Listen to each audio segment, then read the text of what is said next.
করেছেন? আসলে তখন আপনার থেকে পরের লাইনগুলো শোনা উচিত ছিল।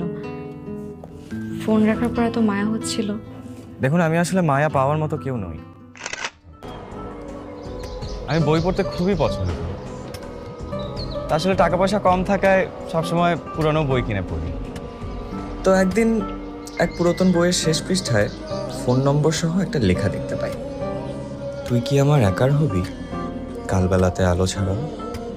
পরের লাইনগুলো কি হতে পারে জানাতে টেক্সট মেসেজ দিতে পারেন। জি, আপনি আমাকে চিনবেন না। আপনার নাম্বারটা আমি কালবেলাতে পেয়েছি। কিসের কালবেলা? সমরেশ মজুমদারের বই, তার শেষের পাতায় আপনার একটা আহ্বান ছিল। সেটা কি আপনার লেখা? জি, আমার লেখা, কিন্তু সেটা তো অনেক আগের। তাছাড়া সেটা পরে কেউ কখনো আমাকে কল দেবে এটা ভাবিনি। আমি অবশ্য ভেবেছিলাম যে কোনো ছেলে হবে। যাই হোক, আপনার লাইনগুলো পড়ে আমি আসলে ইনস্ট্যান্টলি পরের লাইনগুলো ভেবে ফেলি। শোনাই আপনাকে? তাছাড়া এতদিন পরে সেই লাইনগুলো শোনার ইচ্ছা আমার একদমই নেই। না শুনলে না শুনবেন, সমস্যা নাই। আপনি নাম্বার দিয়েছিলেন জানানোর জন্য, তাই মূলত ফোন করা। আর টেক্সট করতে আমার ভালো লাগে না। তাছাড়া আমি তো জানতাম না যে আপনি ছেলে নাকি মেয়ে। আমি তো জানতাম যারা বই পড়ে তারা কখনো খারাপ হয় না, এই জন্যই অকপটে নাম্বারটা দেওয়া। না না, ঠিক আছে, আমি সেভাবে মিন করিনি। ঠিক আছে, রাখি তাহলে। রাগ করেছেন? আসলে তখন আপনার থেকে পরের লাইনগুলো শোনা উচিত ছিল। ফোন রাখার পর এত মায়া হচ্ছিল। দেখুন, আমি আসলে মায়া পাওয়ার মতো কেউ নই। মায়া করবেন না প্লিজ। ঠিক তা না, আসলে ভদ্রতার জায়গা থেকে হলেও শোনা উচিত ছিল। এখন কি শোনানো যাবে?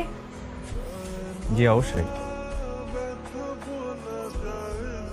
তুই কি আমার একার হবি, আলো ছাড়াও কালবেলাতে, ছন্দহীনের তাল মেলাতে, আমার ছায়ায় পথ হারাবি। তুই কি আমার একার হবি? মানে সামনে তো আপনার জন্মদিন, তো একজন শুভাকাঙ্ক্ষী হিসাবে আপনাকে একটা বই গিফট করতে পারি। আমার কিছু জমানো টাকা আছে, সেখান থেকে কাউকে যদি একটি বই উপহার দিতে পারি আমার খুব ভালো লাগবে। আপনি প্লিজ রিকোয়েস্টটা ফেলবেন না। আচ্ছা। হ্যালো, সরি ময়না, তুমি কি এখনো অপেক্ষা করছো নাকি চলে গেছো? ফোন বন্ধ কেন তোমার? আমি তো ভাবছি তোমার গাড়ি অ্যাক্সিডেন্ট করছে। আরে বোকা মেয়ে, আমার ফোনটা চাপ লেগে বন্ধ হয়েছিল। তুমি কোথায় আছো বলো তো? তোমাকে যেখানে আসতে বলেছিলাম সেখানেই দাঁড়িয়ে আছি 2 ঘন্টা ধরে, 1 মিনিটের জন্যও নড়িনি। বারবার মনে হচ্ছিল এই বুঝি তুমি এসে আমাকে সারপ্রাইজ দিবে। সারপ্রাইজ? কখন এসেছো? কিছুক্ষণ আগে, তাই না? যা, আমার মনে হচ্ছিল আমি তোমাকে একবার দেখেছি, কিন্তু শিওর হতে পারিনি ওটা তুমি। তো পছন্দ হয়েছে? কি পছন্দ হবে? আমার চেহারা খুব বিচ্ছিরি দেখতে, তাই না? চিকন একটা ছেলে, জিম ফিট ফিগার নেই। আমি কি তোমার চেহারা দেখে তোমার সাথে প্রেম করেছি মুরাদ? তা তো ঠিক, কিন্তু তুমি অনেক সুন্দর। তুমি না একটা দ্বীপের মতো, জানো, যেখানে কোনো জনমানব নেই, শুধু নীল সমুদ্র, একা একা সকাল দুপুর সময় কাটায়। হয়তো আমি প্রথম মানব হিসেবে এই দ্বীপে এসেছি। তুমি এত সুন্দর করে কথা বলো, মায়া হয় শুধু। তোমার জন্য একটা বই এনেছি, তাই?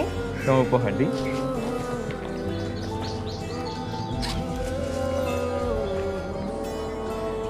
বাহ, সোনালি দুঃখ। Thank you. চলো কোথাও বসি। আজকে কোথাও বসবো না, আজকে শুধুই হাঁটবো। চলো চলো হাঁটি। চলো।